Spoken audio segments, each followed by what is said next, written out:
Hey, it's random pop culture news freaker, aka MannyTendoWolverine. You guys know that's interesting interests for this channel. I mean, I have social media platforms, all my links and link tree and the search about down below, just in case anything bad happens. This channel gets shut down or gets canceled or whatever, what have you.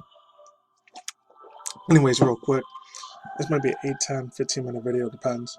Long story, very short. I heard about this 16 hours ago. It was almost a day ago. By the time you guys see it, it's either me tomorrow or very, very later on in the daytime. I'm doing this at like 11:30 at night. It's almost midnight by the time I'm doing this video. So I know you guys see this video. It's very, very old. I was going to do something Monday, Tuesday, early Tuesday, but it's about news about Ezra Miller. He was like robbing stuff and stealing a shit ton of cars. And I think he was stealing people's alcohol or some crazy wild shit about Ezra Miller. And this Warner Brothers might actually possibly, there's rumors in the air. It's like DC news too. They might let him go and completely tarnish and just throw away the whole Flash movie, unfortunately, for that part. And that dude's a nasty piece of garbage for the stuff I've seen. But anyways, well, I got two sources for you. This one's from, it's the first time I'm ever reading from this one, Global Esports News. And of course, I've read from Video Games Chronicles on the channel like a billion times already. So let's begin.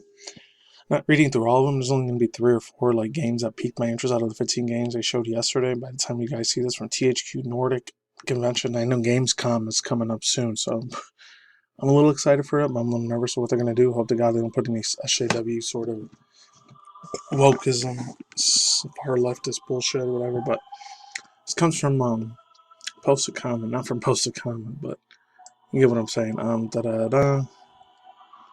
Video game industry news from Jordan Midler from Video Games Chronicles. This THQ Nordic digital showcase has ended. We have all the information details.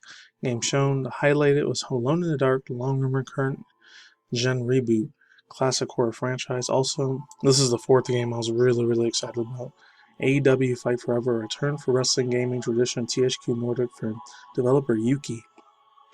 Check out every game below as well as every trailer that was shown. I wanted a reaction to it, but there was a lot of copyright music in that thing. I didn't want to, unfortunately put my channel in jeopardy or danger of any of that shit. I don't know what Tempest Rising is. Fortunately, if any of you guys are fans of any of these games, I really don't give a rat's ass about any of these game titles. I've never heard of them before. Space for Sale.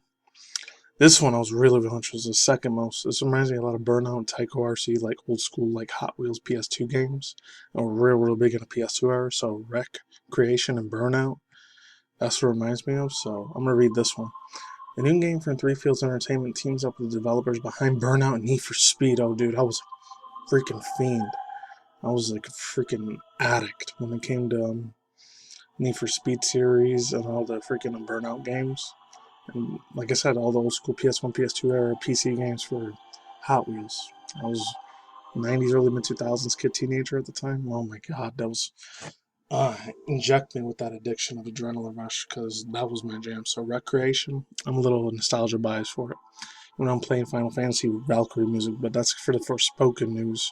I'm going to be talking about later. Links to the duration point, so I'm talking about that below. Let's continue. Combines the 2 new games for Recreation. So there's that. Oh man, I really wish I would have reacted to that one. If they didn't have none of the copyright striking music, I definitely would have watched that one. Jagged Alliance 3, Outcast 2, this was like the second and third one that caught my interest hardcore to the max. Outcast 2 in the beginning, Cutter Slade is on a mission again. The Talons are fighting a war against the human invaders, and only Cutter can prevent the Talons from being exterminated in order to pave the way for its end its conflict.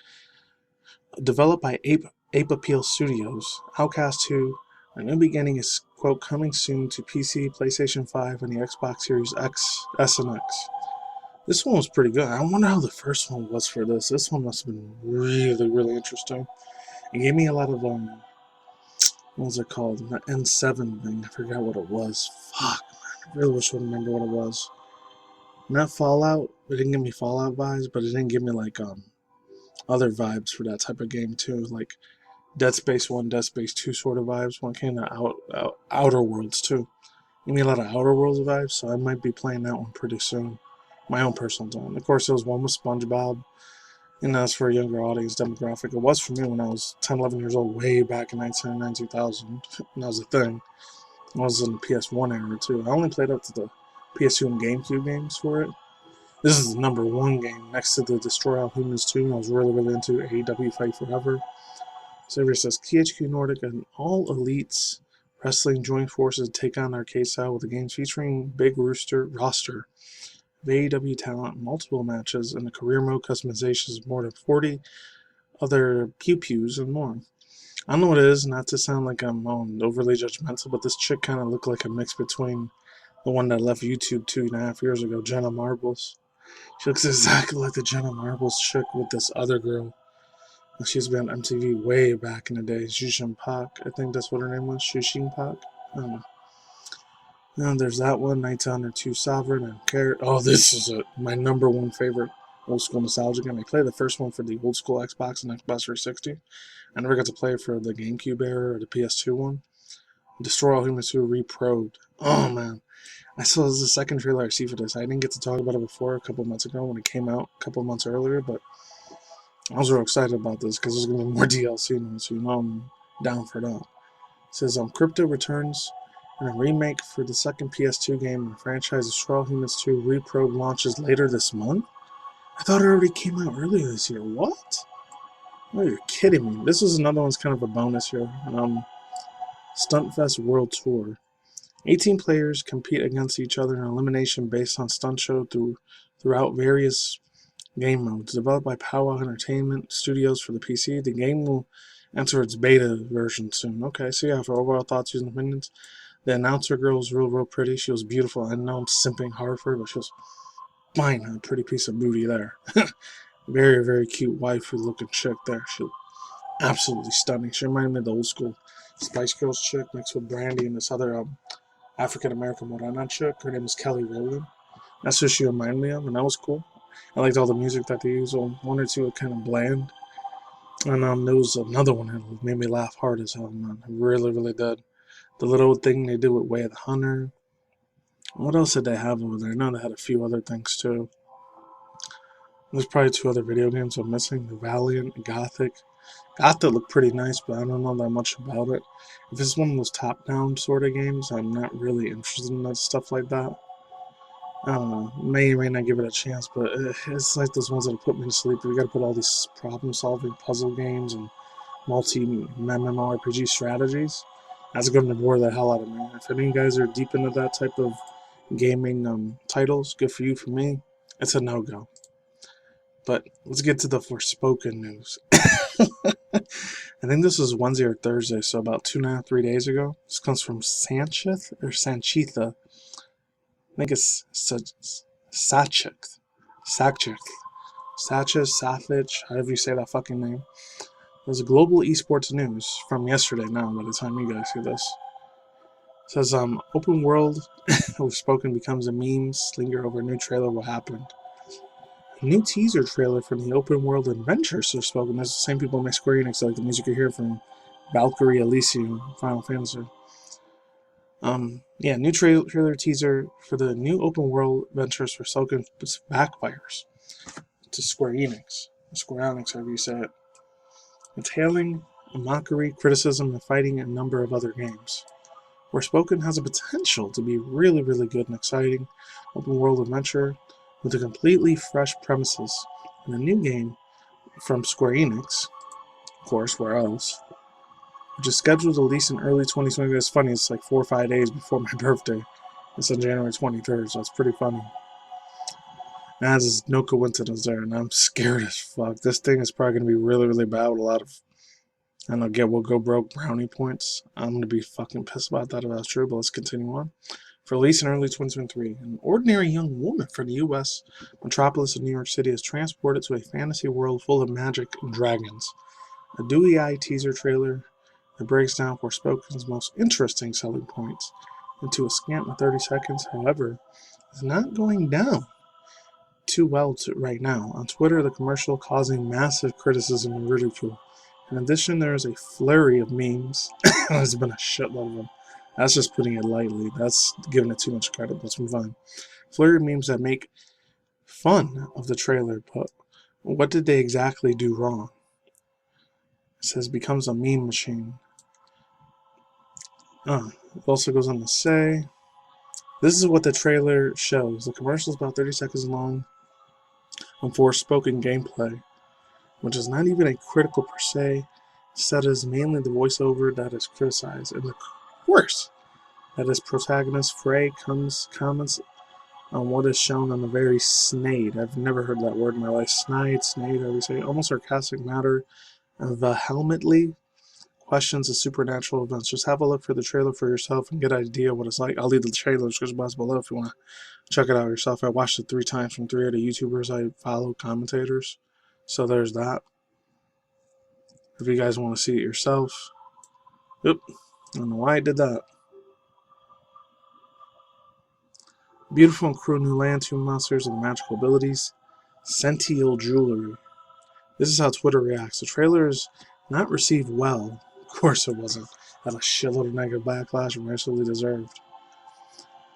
The trailer is not received well by many users on social media platforms. Many other users criticize the video for telling that they should feel how they should feel about Forspoken, artificially playing the gameplay shown. Numerous Twitter users take aim at the trailer for applying text spoken by Frey in other games, from God of War to Bloodborne to Dark Souls, Doom, Silent Hill, Max Payne, Tony Hawk, Phoenix Wright. I seen these 2, the God of War one and Tony Hawk. That made me laugh so fucking hard 2 days ago when I heard about this news. And Phoenix Wright, I didn't see the Phoenix Wright one. I'm about to watch on my own time. Countless parodies of Forspoken trailers can be found. We have only included a handful of examples here so as not going to go beyond the scope of this article. Of course it wouldn't. In the official Twitter thing that's a blue check mark. Some people, they do bullshit political ideologies on that fucking blue check mark. I don't. Because that's, to me, it's just division and more chaos to fucking happen, which is sad. I remember watching that one. So here I am, doing everything I can. I get it on to what I am. Personally, I'm Superman. If any of you guys are 90s or 2000s kid, you know that was like a Pro Skater 1 freaking thing. That one was funny. I think we were called Yellow or Green Cab. Hold on, let's see if I can find it here. That was crazy. Beautiful and cruel man, twisted monster, magical sentience. Welcome to the world Forspoken. Of course, they hashtag it. I'm not surprised. Oh, I'm gonna read the rest of my phone. Trailers meant to directly appeal to viewers, but Leo is always saying it's risky business. But there's an extremely fine line between exciting and scary. The narrator himself acts like a salesman. He does. He sounds very fucking fake and very, very disingenuous. Alright, here it is. If the consumer has not yet made friends with the product, an over-enthusiastic salesman can have an extremely deterrent effect and lead into rejection of the actual product. In other words, achieving the opposite of what the trailer aims to do. The Forspoken trailer, and you guys can see this part, is made even more difficult in the fact that the texture superimposed on the video is also emphasis for speaking dialogues. Of course, what wouldn't it be? It just sounds super plastic, fake, and really, really full of mierda. It's disgusting mierda. It's stupid. It's really super R word. Super stupidity to the fucking max. It's no bad. Very bueno.